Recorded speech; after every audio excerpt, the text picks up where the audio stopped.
Baik, Assalamualaikum warahmatullahi wabarakatuh. Perkenalkan, nama saya Eko Prastio dari A1 Perbankan Syariah kelas D. Di sini saya akan membuat video untuk memenuhi syarat dari mata kuliah pasar modal. Pertanyaan yang pertama yaitu perbedaan antara pasar uang dan pasar modal. Perbedaan antara keduanya dapat dilihat dari apa yang mereka perjualbelikan.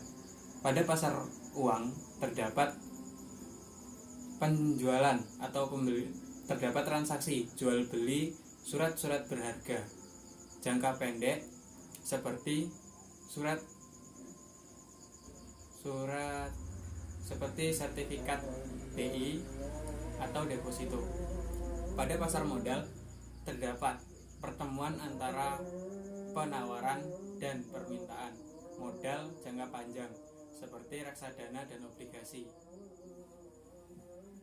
Baik, selanjutnya adalah apa saja produk-produk pasar modal dan apa yang membedakan produk tersebut dengan produk-produk yang lain. Yang pertama adalah saham. Saham merupakan produk yang paling diminati oleh para investor karena menawarkan keuntungan. Produk selanjutnya ada reksadana. Reksadana dapat diartikan sebagai penghimpunan dana dari masyarakat pemodal untuk selanjutnya diinvestasikan dalam bentuk portofolio efektif oleh manajer investasi. Produk pasar modal yang ketiga adalah obligasi. Obligasi dapat dijelaskan sebagai surat utang jangka menengah panjang yang dapat dipindah tangankan. Selanjutnya ada sertifikat Bank Indonesia. Sertifikat Bank Indonesia merupakan salah satu produk yang dikeluarkan oleh Bank Indonesia sebagai pengakuan hutang berjangka 1-3 bulan dengan sistem diskonto atau bunga. Selanjutnya ada surat berharga pasar uang. Surat berharga pasar uang merupakan surat berharga yang berbentuk bank dan ditandatangani oleh nasabah sebagai jaminan bahwa akan dilaksanakan pelunasan. Ada surat berharga komersil. Surat berharga komersil merupakan surat utang yang diterbitkan oleh perusahaan yang bertujuan untuk mengembalikan atau melunasi kewajiban-kewajiban seperti utang usaha. Selanjutnya ada sertifikat deposito.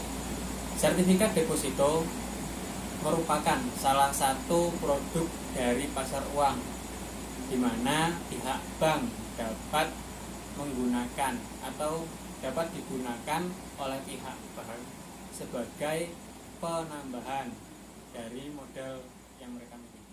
Selanjutnya ada surat perbendaharaan negara. Produk pasar uang ini merupakan surat berharga yang berupa surat pengakuan utang yang dijamin pembiayaan atau pembayaran bunga dan pokoknya oleh negara sesuai dengan masa yang berlaku. Selanjutnya yaitu pertanyaan yang keempat, yaitu apa sih yang melatar belakangi seorang trader mengambil posisi buy or sell? Yaitu yang pertama, yang melatar belakangi seorang trader dapat dilihat dari tujuannya, yaitu melakukan jual beli dalam jangka waktu singkat dan mendapat keuntungan yang sebesar-besarnya. Selanjutnya, trader mengambil posisi buy or sell ketika melihat harga saham yang akan dibeli atau dijual sudah sesuai dengan apa yang diinginkan. Baik, analisis fundamental digunakan untuk menilai kinerja keuangan dan prospek perusahaan untuk dijadikan bahan acuan bahwa suatu perusahaan layak untuk dibeli atau tidak sahamnya. Beberapa hal yang harus diperhatikan pada saat analisis fundamental. Yang pertama, perusahaan prospek atau tidak. Yang kedua, analisis top and down dan kondisi perusahaan. Baik, selanjutnya adalah pertanyaan yang keenam, yaitu jelaskan pengaplikasian analisis teknikal. Relativitas strength index, indeks analisis teknikal yang digunakan untuk menghitung antara daya tarik kenaikan dan penurunan harga dilihat dari berkisar 0 sampai 100. Melalui RSI maka kita dapat mengetahui suatu harga sudah overbought atau oversold. Baik, mungkin itu jawaban dari pertanyaan-pertanyaan UTS yang dapat saya jawab. Apabila ada kekurangan saya mohon maaf. Saya akhiri, wabillahi taufiq wal hidayah. Wassalamualaikum warahmatullahi wabarakatuh.